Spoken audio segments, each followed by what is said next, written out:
سہاروں کے سہارے، سنہری جاریوں میں آرام فرمانے والے، جنت میں لے جانے والے، جہنم سے چھٹکارا دلانے والے، آب کوثر سے پیار بجھانے والے، مقام والے نہ مقام والے، عرب والے عجم والے، روح کتاب جناب احمد مصطفیٰ محمد مصطفیٰ صلی اللہ علیہ وسلم کی بارگاہ میں ہدیہ درود و سلام پیش کریں، پڑھیں بآواز بلند، اللہم صلی علی سیدنا و نبینا و مولانا محمد مبارک وسلم، صلو علیہ صلاۃ و سلام علیک یا رسول اللہ صلی اللہ تعالی علیہ وسلم۔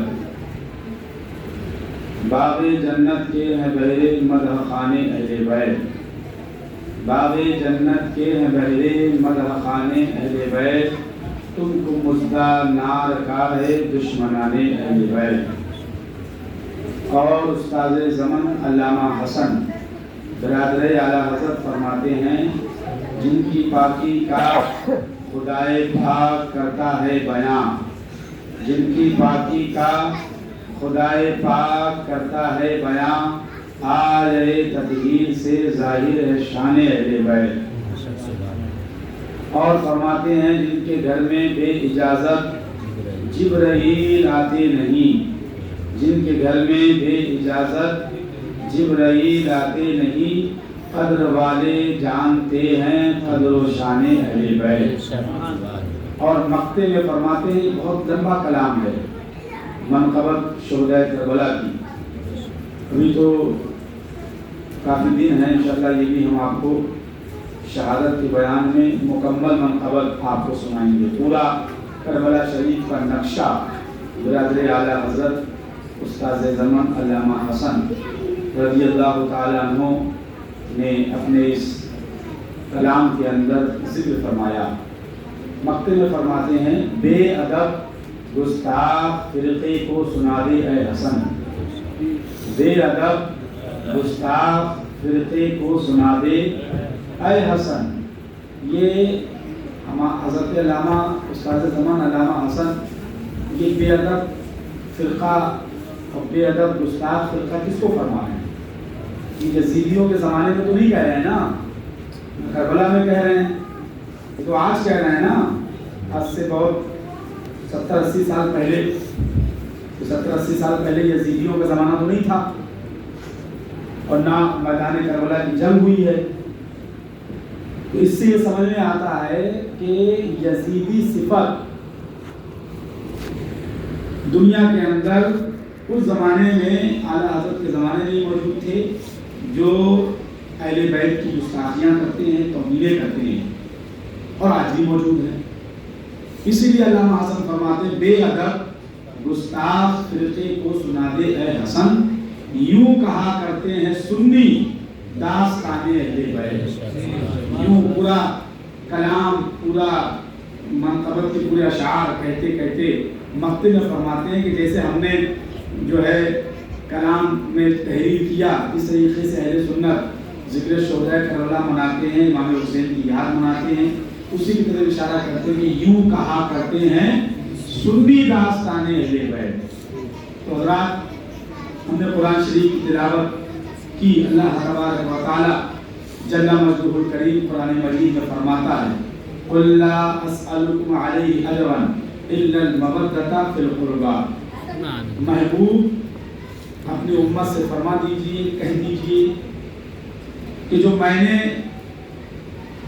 تم لوگوں کو دعوت و تبلیغ دی ہے، ایک خدا کی عبادت کرنے کا طریقہ اور سلیقہ جو میں نے تم کو سکھایا ہے، اللہ کے احکامات، اللہ کے پیغامات جو میں نے تم تک پہنچائے ہیں، اس کا بدلہ، اس کی اجرت، اس کا معاوضہ میں تم سے کچھ نہیں مانگتا، اس کا صلہ تم سے کچھ نہیں مانگتا، الا المودۃ فی القربى، مگر اپنی قرابت، اپنی اہل بیت کی محبت۔ اور انبیاء سابقین سے اللہ نے قرآن شریف میں حکم ذکر فرمایا کہ کسی کو بھی، کسی نبی کو اللہ نے یہ حکم نہیں دیا کہ تم اپنی امت سے، اپنے غلاموں سے، اپنے لوگوں سے دعوت و تبلیغ کے بدلے میں اس کی اجرت مانگو، کسی نبی کو نہیں فرمایا بلکہ ہر نبی سے یہی کہا گیا کہ اے میرے محبوب نبی، میرے برگزیدہ بندے، جو تو نے دعوت و تبلیغ اپنے امت کو دی ہے، ان کو کفر و طغیان کے سمندر سے نکال کر رشد و ہدایت کے کنارے پر لا کر کے جو تو نے دعوت و تبلیغ کی ہے، اپنے امتیوں سے کہہ دے کہ اس کا مجھے کوئی صلہ نہیں چاہیے، اس کا صلہ، اس کا بدلہ میرے رب کے پاس ہے، میں اپنے رب سے لوں گا، اللہ تعالیٰ دینے والا ہے۔ لیکن جب محبوب کی باری آئی، ہمارے اور آپ کے آقا کی باری آئی، تو اللہ نے فرمایا محبوب تم اپنے امتیوں سے بدلہ لو گے۔ یہ دعوت و تبلیغ ہمارے آقا نے کی، اللہ نے فرمایا کہ اس کا صلہ اپنی امت سے مانگو، اور اس صلے میں اپنی اہل بیت کی محبت مانگو۔ کہ جو آج ہم سب لوگ مسلمان ہیں نا، یہ ہمارے آقا کے کرم سے تو ہیں، اللہ کے کرم سے ہیں۔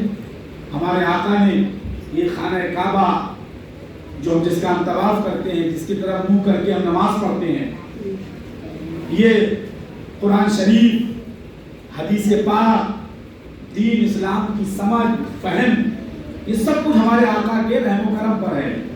انہی نے بتائی، صحابہ کی جماعت ہم کو اپنے آقا سے ملی، اولیاء، علماء، مشائخ، یہ سب ہمارے آقا سے ہم کو ملے، ایمان ہم کو اپنے آقا سے ملا، بلکہ یوں کہہ لو کہ ہمارے آقا کی محبت ہی ایمان ہے۔ تو یہ تمام چیزوں کا جو صلہ اور بدلہ ہے، اللہ تعالیٰ فرماتا ہے محبوب اپنی امت سے مانگو کہ جو میں نے دعوت و تبلیغ اللہ کے احکامات، پیغامات تم تک پہنچائے ہیں، اس کا بدلہ مجھے چاہیے۔ اس کے بدلے میں کیا چاہیے؟ اللہ کے رسول فرماتے ہیں کہ اس کے بدلے میں مجھے مال و زر دولت نہیں چاہیے، بلکہ اپنی اہل بیت کی محبت چاہیے۔ میں تم سے اس کے بدلے میں یہ چاہتا ہوں کہ میری اہل بیت سے محبت کرو، امام حسن سے محبت کرو، امام حسین سے محبت کرو، حضرت علی سے محبت کرو، حضرت خاتون جنت سے محبت کرو، ان کی نسل پاک سے محبت کرو۔ ہمارے آقا یہ چاہتے ہیں، اور یہ حکم اللہ نے قرآن میں فرمایا، قُلْ لَا أَسْأَلُكُمْ عَلَيْهِ أَجْرًا إِلَّا الْمَوَدَّةَ فِي الْقُرْبَى۔ محبوب اپنے قرابت دار، اپنے اہل بیت کی محبت اپنی دعوت و تبلیغ کے بدلے میں، صلے میں اپنی امت سے طلب کرو۔ یہ تو ہو گیا قرآن شریف کا مطلب، مفہوم۔ اب آپ کو میں یہ بتاؤں کہ سرکار کی ہماری اہل بیت ہے کون؟ سرکار کی اہل بیت گھر والے، پٹیدار، قرابت دار، یہ ہے کون لوگ؟ تو ہم یہ جاننے کے لیے خود ہم اپنے پیارے آقا ہی سے پوچھیں گے کہ یا رسول اللہ آپ ہی بتا دیجئے کہ آپ کے اہل بیت ہے کون؟ تو ہمارے اور تمہارے آقا صلی اللہ تعالی علیہ وسلم اپنی اہل بیت کے بارے میں کئی جگہ ارشاد فرماتے ہیں۔ کہیں کہتے ہیں الحسین منی وانا من الحسین، کہیں فرماتے ہیں فاطمہ بضعۃ منی، فاطمہ میرے جگر کا ٹکڑا ہے۔ کہیں ہمارے آقا فرماتے ہیں سبحان اللہ مولا کائنات کے بارے میں کہ جس کا میں مولا ہوں اس کے علی مولا ہیں۔ تو یہ تمام باتیں حدیثوں میں تحریر ہیں۔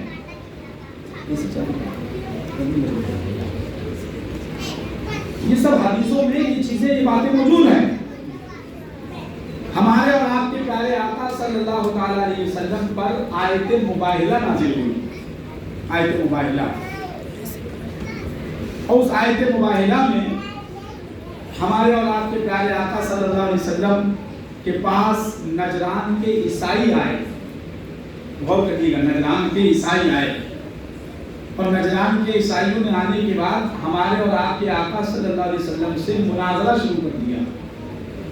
اللہ کے ایک ہونے اور حضرت عیسیٰ علیہ السلام کا خدا کا نبی اور بندہ ہونے میں، عیسائیوں کا کہنا ہے معاذ اللہ کہ حضرت عیسیٰ علیہ السلام خدا کے بیٹے ہیں معاذ اللہ۔ ہمارے آقا نے اس پر دلائل قائم کی، اس پر دلیلیں ارشاد فرمائیں، لیکن عیسائیوں نے ایک نہیں مانی۔ مباہلہ اس کو کہا جاتا ہے کہ جب دو لوگ آپس میں جھگڑا کریں، لڑیں، اور دلائل سے، گواہوں سے، دلائل سے، حقائق سے جب ان دونوں گروہوں میں فیصلہ نہ ہو پائے تو وہاں پر مباہلے کی صورت آتی ہے۔ مباہلے کی صورت، مباہلے کی صورت یہ ہوتی ہے، اس زمانے کا جو مباہلہ تھا، اب تو مباہلہ کرنے والوں کے یہ عالم ہے کہ صاحب جس کو کچھ نہیں آتا جاتا ہے وہ مباہلہ کرنے کے لیے کھڑا ہوا ہے کہ صاحب چلو آگ میں کودتے ہیں، چلو زہر پیتے ہیں۔ جو معاذ اللہ ہم لوگوں میں الا ماشاءاللہ جو خود کامل طور پر دین پر نہیں ہے، وہ چلے ہیں دین کی خاطر مباہلہ کرنے۔ اگر تم مباہلہ بعد میں کر، پہلے تو دین پر ثابت قدم ہو جا۔ بے شک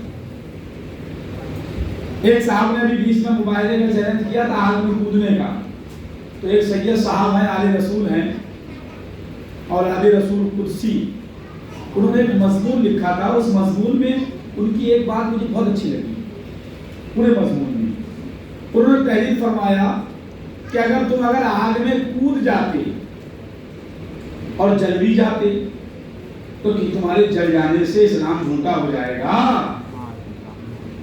اگر کوئی مسلمان ابھی مباہلے کا چیلنج کر دے کہ صاحب اسلام سچا مذہب ہے، اور کوئی غیر مسلم آئے اور مجھ سے مباہلہ کرے اور میں بھی آگ میں کودوں، وہ بھی آگ میں کودے، فرض کر لیجئے کہ جو مسلمان کودا ہے اسلام سچا مذہب ہے یہ ثابت کرنے کے لیے، تو کیا اگر وہ کودنے کے بعد جل جائے تو کیا معاذ اسلام جھوٹا ہو جائے گا؟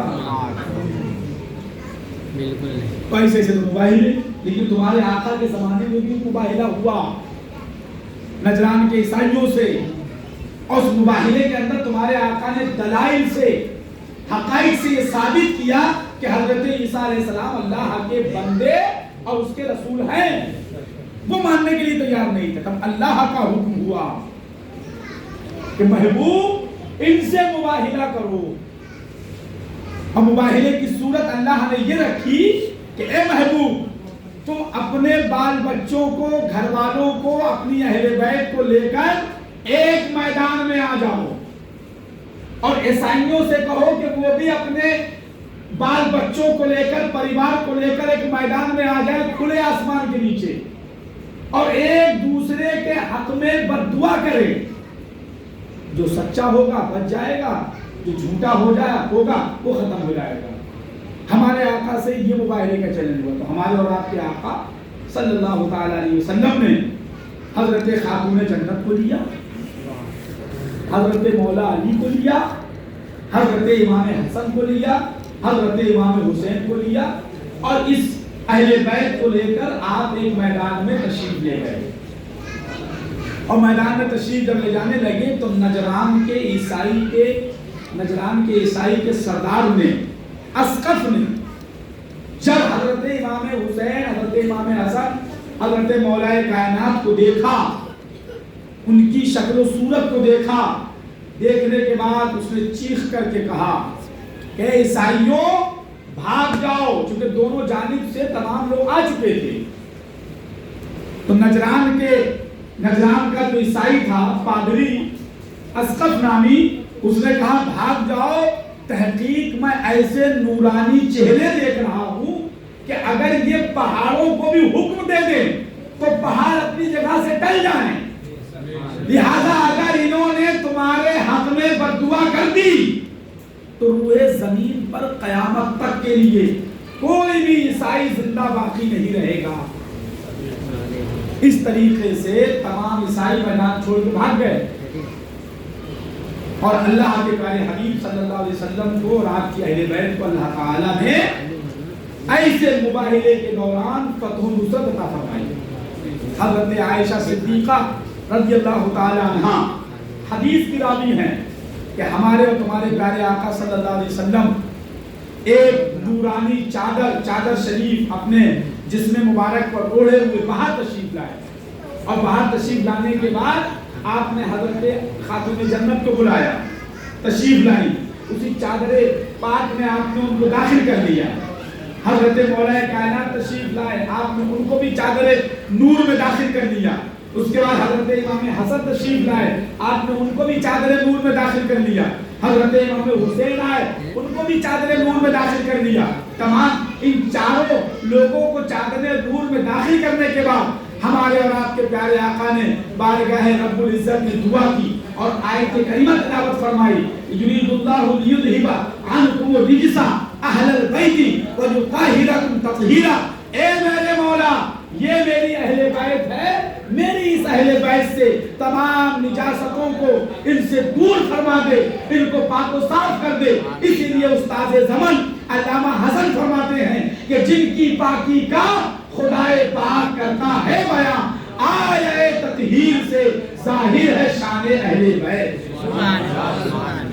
تو حدیث پاک کی روشنی میں ہمیں یہ پتہ لگتا ہے کہ حضرت مولا علی, حضرت امام حسن اور حضرت امام حسین یہ ہمارے آقا کی اہل بیت ہیں.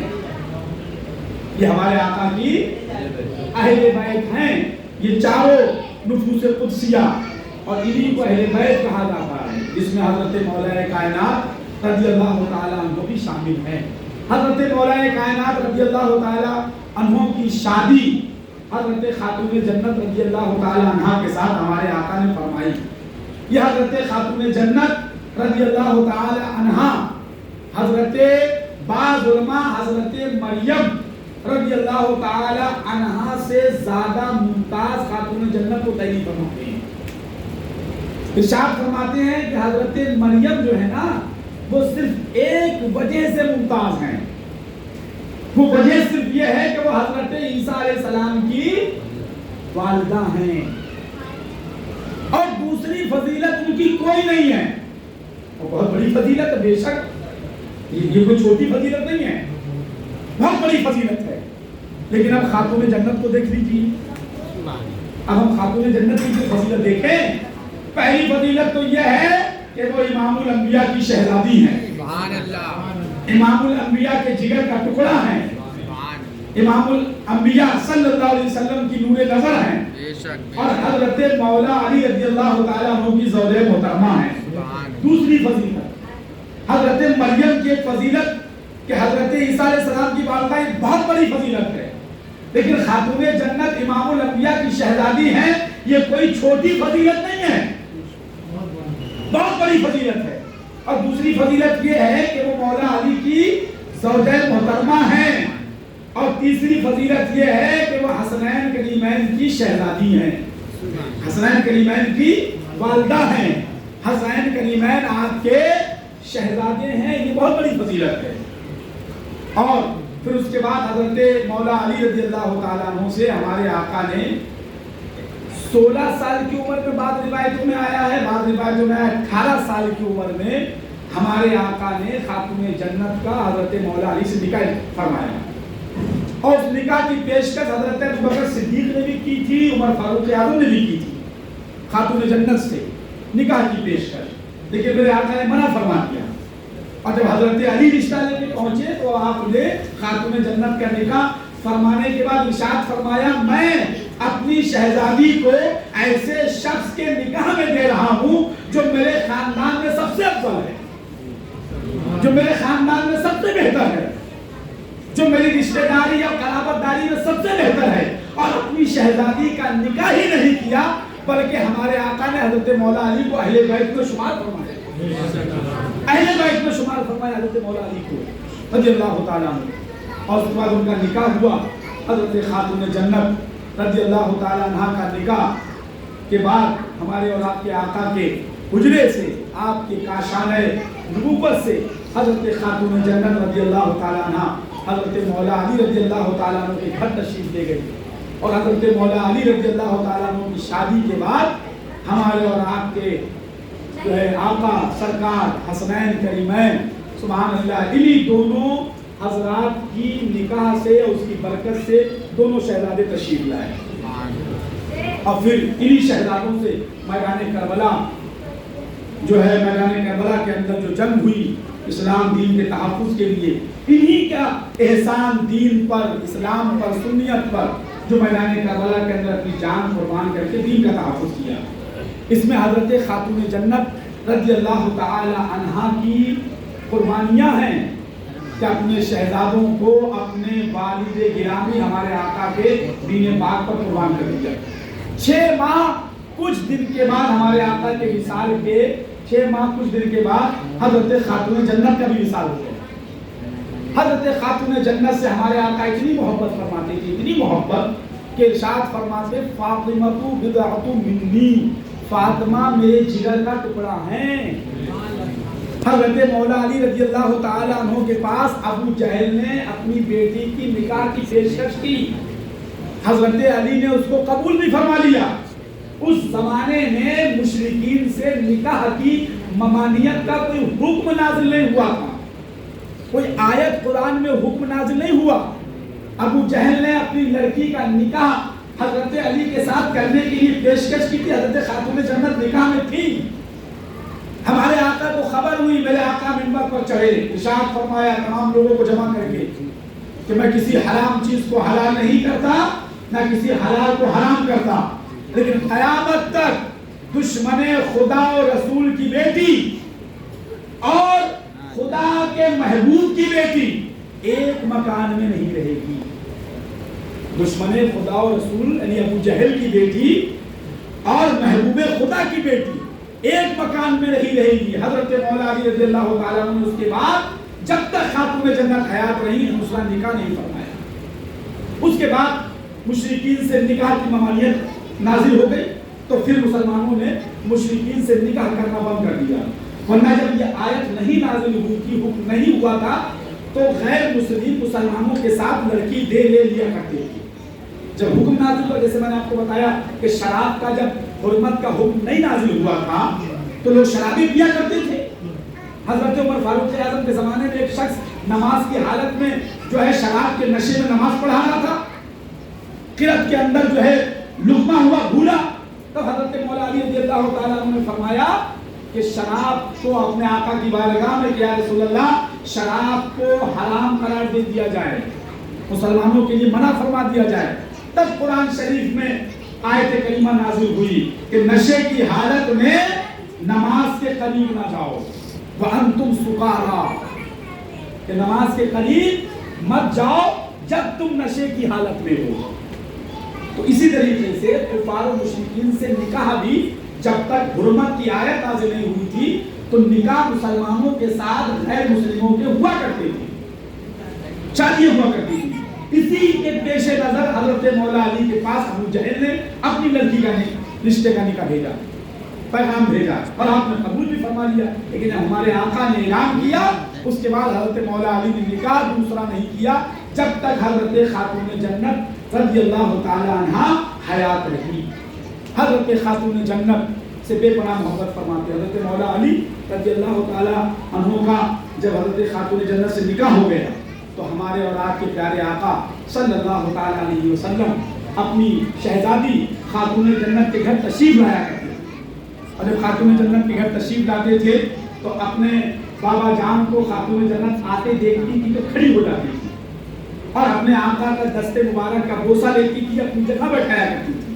اور کبھی ہمارے آقا کے گھر خاتون جنت آتی تھی تو ہمارے آقا جب خاتون جنت کو آتے دیکھتے تھے تو خاتون جنت کے لیے کھڑے ہو جاتے تھے اور اپنی شہزادی کو لے کر کے آ کر کے اپنی جگہ بیٹھاتے تھے۔ حضرت عائشہ صدیقہ رضی اللہ تعالی عنہا بیان فرماتی کہ ہم نے اپنے تمام ازواج مطہرات اس بات کو بیان فرماتی کہ ہم نے خاتون جنت کو اپنے آقا کے مشابہ کھانے پینے اٹھنے بیٹھنے میں خاتون جنت سے زیادہ کسی دوسرے کو نہیں دیکھا۔ خاتون جنت اتنا اپنے آقا کے مشابہ تھی کھانے پینے میں۔ حضرت مولا علی رضی اللہ تعالی عنہ ایک روز تاخیر سے گھر تشریف لائے، تاخیر سے۔ حضرت مولا علی سے ہمارے آقا کی شہزادی خاتون جنت نے پوچھا آپ تاخیر سے کیوں آئے؟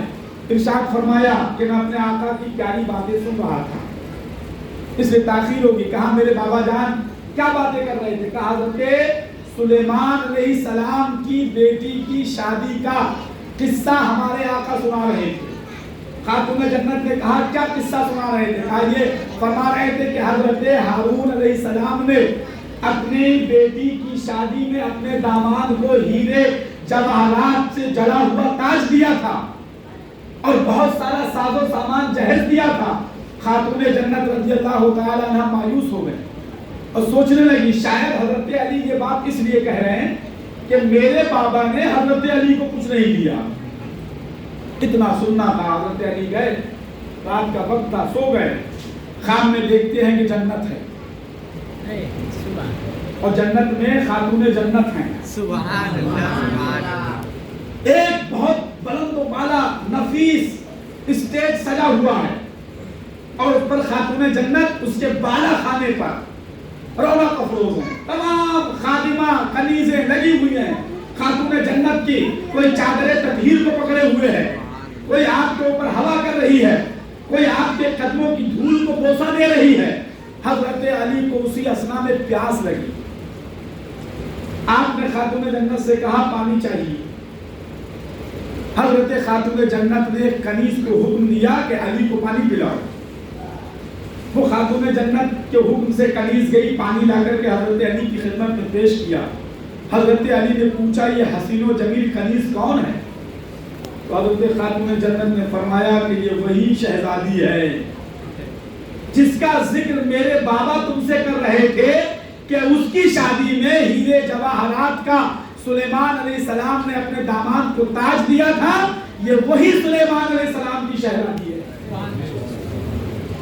کہ جو اللہ تعالیٰ نے میری خدمت گزاری کے لیے جنت میں لگا رکھا ہے.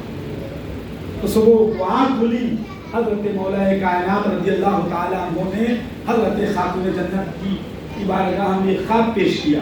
حضرت خاتون جنت رضی اللہ تعالیٰ عنہ کے پردے کے بارے میں جیسا کہ اللہ نے قرآن میں فرمایا کہ ہر چیز, ہر ناپاکی میری اہل بیت سے پاک کر دے گی. یرید اللہ لیذھب عنکم الرجس اہل البیت ویطہرکم تطہیرا. ان کو پاک و صاف کر دے, نجاستوں کو, گندگیوں کو ان سے دور کر دے. وہ گندگی چاہے کفر کی ہو, گمراہیت کی ہو, نجاست چاہے جس چیز کی بھی ہو, اللہ تبارک و تعالیٰ نے قرآن شریف میں اہل بیت کی پاکی کا ذکر قرآن شریف میں فرمایا. حضرت خاتون جنت کی پاکی کا یہ عالم تھا کہ آپ نے اپنے وصال سے چند دن پہلے آپ کو یہ خبر ہو گئی تھی کہ اب مجھے دنیا سے جانا ہے. اپنے بابا جان ہمارے پیارے آقا کے وصال کے بعد سے لے کر آپ کے وصال تک کسی نے حضرت خاتون جنت کو ہنستے ہوئے اور مسکراتے ہوئے نہیں دیکھا. پوری زندگی جو آپ کے وصال کے بعد ہمارے آقا کا دنیا سے تشریف لے جانے کے بعد کبھی خاتون جنت مسکرائی نہیں. آپ جس دن وصال کرنے والی تھی بڑے اطمینان و سکون سے خاتون جنت نے غسل فرمایا خود, اور غسل فرمانے کے بعد کچھ دیر کے بعد آپ کا وصال ہو گیا. حضرت مولا علی رضی اللہ تعالیٰ عنہ نے اسی حالت میں آپ کی تدفین فرمائی. نیا غسل آپ کو نہیں دیا, وہی غسل جو خاتون جنت نے وصال سے کچھ لمحے پہلے کیا تھا, اسی لیے کیا تھا تاکہ میرے جسم کو کوئی دیکھ نہ سکے. اور اس کے بعد خاتون جنت نے ازواج مطہرات میں سے تمام لوگوں کو وصیت فرمائی. حضرت ابوبکر صدیق رضی اللہ تعالی عنہ کی زوجہ محترمہ کو وصیت فرمائی. پہلے خاتون جنت کے وصال سے پہلے عورتوں کے جنازوں کو بے حجاب لے جایا جاتا تھا, بغیر پردے کے. خاتون جنت رضی اللہ تعالی عنہ ایک مرتبہ تمام عورتوں کے درمیان بیٹھی ہوئی ارشاد فرمانے لگی کہ مجھے یہ طریقہ بہت زیادہ ناپسند ہے کہ عورتوں کے جنازے کو بے حجاب لے جایا جاتا ہے. تو ایک خاتون نے آپ کے جنازے کے جو ہے پالکی تیار کی, پردے کی پالکی, لکڑی کی پالکی بنائی. خاتون جنت نے اس پالکی کو دیکھا, بہت پسند فرمایا. اسی پالکی کے اندر, اسی پردے کے اندر, اسی حجاب کے اندر خاتون جنت کے جنازے کو لے جایا گیا. تو آج تک جو ہم عورتوں کے جنازے کو پردے کے اندر لے کر کے جاتے ہیں, یہ حضرت خاتون جنت کے جنازے مبارکہ کی ہم نقل کرتے ہیں. خاتون جنت کا جنازہ بھی اسی طریقے سے لے جایا گیا اور آپ نے غسل فرمایا. اور پردے کا تو یہ عالم تھا کہ جب ہمارے اور آپ کے پیارے آقا صلی اللہ علیہ وسلم دنیا سے تشریف لے جانے لگے تو خاتون جنت ہمارے اور آپ کے آقا کے کا شان مبارک میں تشریف فرما تھے. دروازے پر دستک ہوئی. کون؟ کہا عربی ہوں. کس کام سے آنا ہوا؟ آقا کی مزاج کرسی کے لیے. حضرت خاتون جنت نے یہ کہہ کر اس کو روانہ کر دیا بابا جان کی طبیعت ٹھیک نہیں ہے، کل آنا. ہمارے آقا نے دنیا سے وصال فرمایا. وصال سے چند دن پہلے آپ علالت کا وقت آپ کا گزرا، علالت میں. اس کے بعد آپ نے دنیا سے وصال فرمایا. حضرت خاتون جنت کا شان ہے مصطفیٰ صلی اللہ علیہ وسلم تشریف فرما ہے. پوچھا کون؟ کہا عربی ہوں، بہت دور سے آیا ہوں آقا کی مزاج کرسی کے لیے. یہ کہہ کر کے واپس کر دیا کہ میرے بابا جان کی طبیعت ٹھیک نہیں، کل آنا. دوسرے دن پھر آیا. آنے والے نے دروازے پر دستک دی. خاتون جنت نے پوچھا کون؟ کہا عربی ہوں، بہت دور سے آیا ہوں آقا کی مزاج کرسی کے لیے آیا ہوں. کہا آج میرے بابا جان کی طبیعت ٹھیک نہیں، کل آنا. آنے والا آیا. 3 دن تک متواتر آتا گیا. خاتون جنت کے منع کرنے پہ چلا گیا. تیسرے دن ہمارے اور آپ کے آقا نے پوچھا اے خاتون جنت دروازے پر کون ہے؟ خاتون جنت نے عرض کیا بابا جان کوئی عربی ہے، 3 دن سے متواتر آتا ہے. میں یہ کہہ کر کے واپس کر دیتی ہوں کہ میرے بابا جان کی طبیعت ٹھیک نہیں، کل آنا. ہمارے آقا کی چشمان مبارک میں آنسو. آقا ارشاد فرماتے خاتون جنت یہ آنے والا کوئی عربی نہیں ہے، بلکہ یہ وہ ہے جو باپ کو بیٹی سے جدا کرتا ہے اور بیٹی کو باپ سے جدا کرتا ہے. یہ فرشتہ ملک الموت ہے، لہذا پردہ کر لو اور اندر آنے کی اجازت دے دو. اے خاتون جنت قیامت تک یہ کسی کے دروازے پر اجازت لینے نہیں جائے گا اور نہ کبھی کسی کے دروازے پر یہ اجازت لینے جاتا ہے. لہذا تم میرے گھر کے اندر تشریف فرما ہو. اس کو تمہارے پردے کا خیال ہے کہ اگر کہیں میں بغیر اجازت اگر نبی کے کاشانہ رسالت میں داخل ہو گیا اور خاتون جنت کے معصوم چہرے پر میری نظر پڑ گئی تو ملائکہ کے دفتر سے نام کاٹ دیا جائے گا. اسی لیے علامہ حسن فرماتے بے اجازت جن کے گھر، وہ گھر کس کا ہے؟ وہ گھر خاتون جنت کا ہے. جن کے گھر میں بے اجازت فرشتے نہیں جاتے وہ گھر کس کا ہے؟ وہ گھر حضرت مولا علی کا ہے. جن کے گھر میں بے اجازت فرشتے نہیں جاتے وہ گھر کس کا ہے؟ وہ حسنین کریمین کا ہے.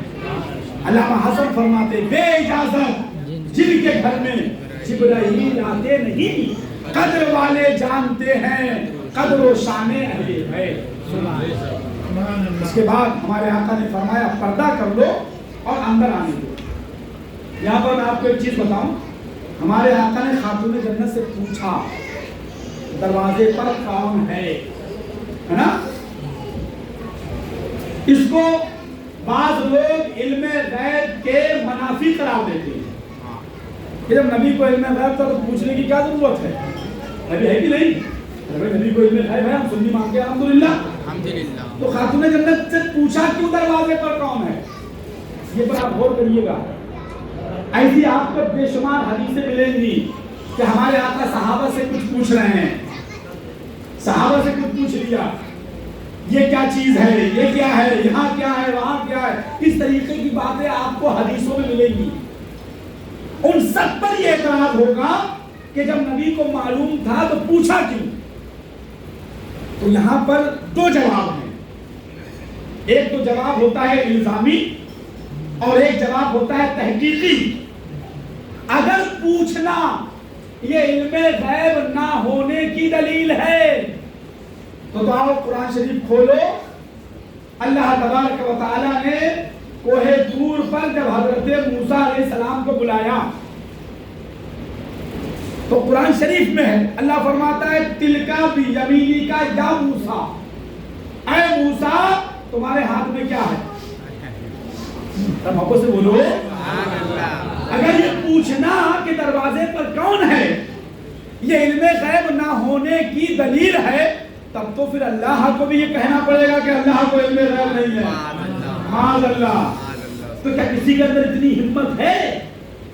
اللہ کے غیب نہ ہونے میں تو کسی کو بھی انکار نہیں ہے نا. سب مانتے ہیں کہ اللہ کو غیب ہے. تو پھر اللہ نے حضرت موسیٰ علیہ السلام سے پوچھا ہے موسیٰ تلکا بھی یمینی کا یا موسیٰ، اے موسیٰ تمہارے ہاتھ میں کیا ہے؟ تو حضرت موسیٰ علیہ السلام نے کہا ہمارے ہاتھ میں عصا ہے. معارب اخرى کی تفسیر میں فرمایا گیا کہ وہ حضرت موسیٰ علیہ السلام کا عصا تھا. رب کی بارگاہ میں عرض کیا مولا یہ عصا ہے. نہ حضرت موسیٰ علیہ السلام نے یہ بات کہی کہ مولا تو غیب جانتا ہے تو تجھے پوچھنے کی کیا ضرورت ہے. تو اس سے سمجھ میں آتا ہے کہ اگر نبی نے حدیث پاک میں جہاں جہاں پوچھا صحابہ سے یا اپنے کاشانہ رسالت میں حضرت خاتون جنت سے پوچھا دروازے پر کون ہے تو پوچھنے کا مطلب یہ نہیں ہوتا ہے کہ نبی کو علم غیب نہیں معلوم ہے. کہیں کہیں اتمام حجت کے لیے بھی پوچھا جاتا ہے اے خاتون جنت دروازے پر کون ہے. خاتون جنت نے کہا عربی ہے. تب ہمارے آقا نے فرمایا یہ عربی نہیں ہے یہ فرشتہ ہے جس کو ملک الموت کہا جاتا ہے. نعرہ تکبیر، نعرہ رسالت، علم غیب مصطفیٰ، علم غیب مصطفیٰ، نعرہ رسالت. یہ روح نکالنے کے لیے آیا ہے. تو اتمام حجت کے لیے بھی پوچھا جاتا ہے. بچے کے ہاتھ میں اگر چاکلیٹ ہے نا تو پوچھتے ہو بیٹا کیا ہے. تو لڑکا کیا کہتا ہے کہ ابا اندھے ہو کیا یہ چاکلیٹ تو ہے ہاتھ میں. پوچھا جاتا ہے. وہاں بھی دیوبندی یہاں کہیں پوچھنے پہ ہی نہیں.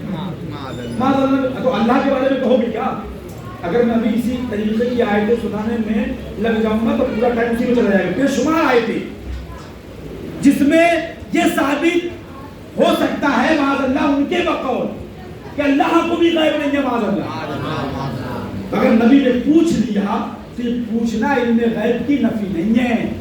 اس سے یہ ثابت نہیں ہوتا ہے. اگر وہاں ثابت کرو گے تو تلکا بیمینی کا یا موسیٰ کا ثابت کرو گے کہ اللہ کو علم غیب نہیں تھا اور جیسے تم کہو گے تھا تو پھر وہی سوال ہوگا نا کہ پھر پوچھا کیوں. جیسے ہم کہیں گے نبی کو علم غیب ہے تو یہ سوال کریں گے جب ہے تو خاتون جنت سے کیوں پوچھا. تو جہاں وہ کہیں کہ اللہ کو علم غیب ہے تو پھر آپ سوال کر لینا پھر پوچھا کیوں. ہم سے کہا جاتا ہے کہ تمہارے نبی اتنے پاورفل ہے تو مانگ لو 10 کروڑ روپے. تمہارے باس اتنے پاورفل ہے تو مانگ لو. تو ان سے یہ کہنا کہ چلو ٹھیک ہے وہ ہمارے غوث ہیں وہ ہمارے آقا ہیں ہم ان سے مانگتے بھی ہیں وہ دیتے بھی ہیں. خدا تو تمہارا بھی ہے نا. خدا تو تمہارا بھی ہے نا. اس سے تو تمہیں انکار نہیں ہے. تم مانگ کے دکھاؤ اپنے خدا سے 1 کروڑ روپے. سبحان اللہ سبحان اللہ. یہ کہتے ہیں اولاد نہیں ہو رہی غریب نواز کے یہاں جا رہے ہو اجمیر شریف جا رہے ہو کیا مانگنے جا رہے ہو. اور اگر کوئی سنی اپنی مجبوری بیان کرتا ہے تو یہ طنز کرتے ہیں تانا دیتے ہیں کہ مانگ لو غوث پاک سے مانگ لو امام حسین سے کھچڑا پکاؤ اور اولاد مانگ لو. تو ان کا یہی جواب ہے کہ تم اللہ کو تو مانتے ہو نا تم اللہ سے مانگ لو. دیکھو اللہ تمہیں دیتا ہے کیا. اس کا یہی جواب ہے جیسے کو تیسا جواب. اور اس کے لیے کسی مولانا اور مفتی کے پاس فون کرنے کی ضرورت نہیں ہے. ان کے ہر اعتراض کے اندر ان کا جواب ہے. ہر اعتراض کے اندر ان کا جواب ہے. تھوڑا سا آپ غور کریں. لیکن ہمارے لوگ کیا کرتے ہیں نا اگر ایک اعتراض کیا پٹ سے فون لگایا امام صاحب بتائیے. ارے جھگڑا تم کر رہے ہو ہم کہاں سے بتائیں. فوراً فون لگایا کوئی کہہ رہے ہیں کہ نبی کو علم غیب نہیں ہے بتائیے ثابت کریے. اے بھائی نبی کو علم غیب ہے یہ ثابت کرنا پڑے گا. ارے نبی کو علم غیب ہے یہ ثابت کرنا پڑے گا. اتنی کمزور سنیت ہو گئی. اچھا اگر کوئی باپ کو گالی دے دے تو کسی مفتی کے پاس فون نہیں لگائیں گے حضرت ہمارے ابا کا گریایا ہے میں کیا کروں اس کے ساتھ. کوئی فون لگاتے ہو کیا. کبھی فون لگایا آپ لوگوں میں سے کہ دارالفتہ میں فون کرنے لگے کہ صاحب حضرت ہمارے والد صاحب کو انہوں نے گالی دی ہے ذرا ہم کو ذرا کتاب میں سے شریعت کا حکم دے کے بتائیے. کیا کرتے ہو تھپڑ مارتے ہو کہ نہیں. میں تم کو یہی سمجھانا چاہ رہا ہوں اپنے معاملات میں تم بہت سخت ہو بہت سخت کہ تمہیں گالی دے دی تو پاجامے سے باہر آ گئے. تمہیں برا کہہ دیا پاجامے جو